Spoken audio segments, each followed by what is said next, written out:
நமஸ்காரம். 1000 நாமங்கள் 1000 கதைகள் 450வது திருநாமம் சத்ராய நமக. நைமிஷாரண்யத்தில் ஷௌனக முனிவர் உள்ளிட்ட பல முனிவர்கள் ஒன்று கூடி சத்ர யாகம் என்ற மிக பெரிய வேள்வியை நடத்தி வந்தார்கள்.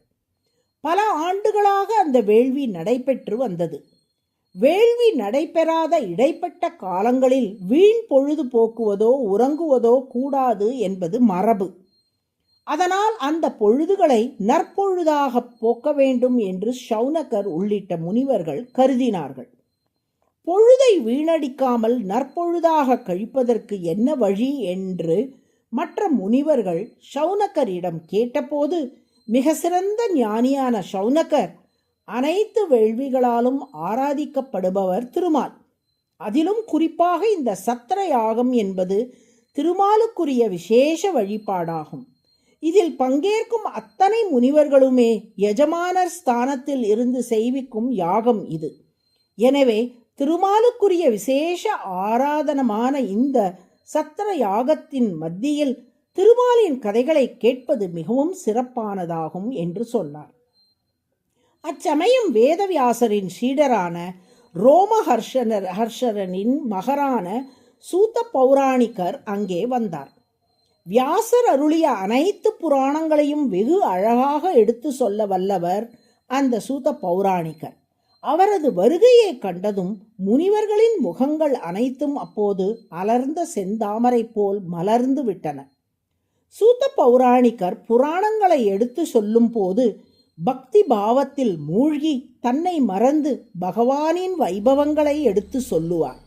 அடிக்கடி புல்லரித்து போய் அவர் மூர்ச்சையாவது வழக்கம்.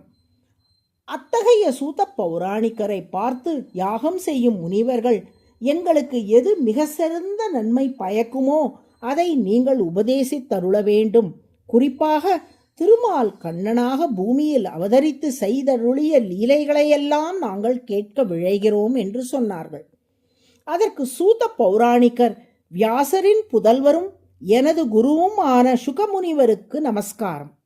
கண்ணனின் லீலைகளை தொகுத்த வேதவியாசர் ஸ்ரீமத் பாகவதம் என்ற புராணத்தை அருளினார்.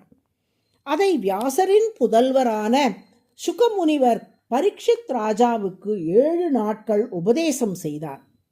அந்த மிக இனிய ஸ்ரீமத் பாகவத புராணம் கண்ணனின் அனைத்து வரலாறுகளையும் லீலைகளையும் விரிவாக சொல்வதாகும். அது அனைத்து வேதங்களின் சாரமும் ஆகும். அதற்கு நிகரான புராணம் வேறில்லை. மனத்தெளிவை தரவல்ல ஸ்ரீமத் பாகவத புராணத்தை உங்களுக்கு உபதேசம் செய்கிறேன் என்று சொல்லி உபதேசத்தை தொடங்கினார்.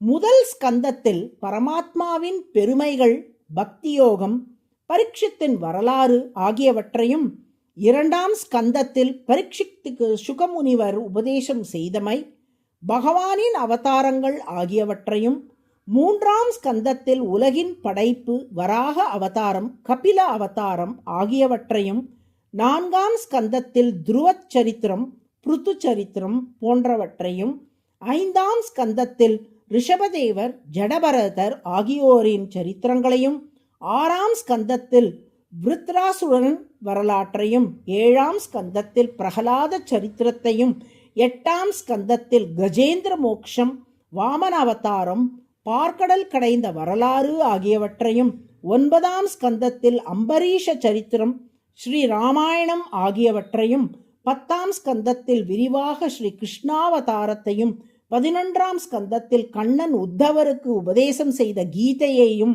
12ஆம் ஸ்கந்தத்தில் கலியுகத்தின் நிலையையும் அதை தீர்க்க வல்ல நாம சங்கீர்த்தனத்தின் பெருமையையும் இப்புராணத்திலே உபதேசம் செய்தார் சூத பௌராணிகர்.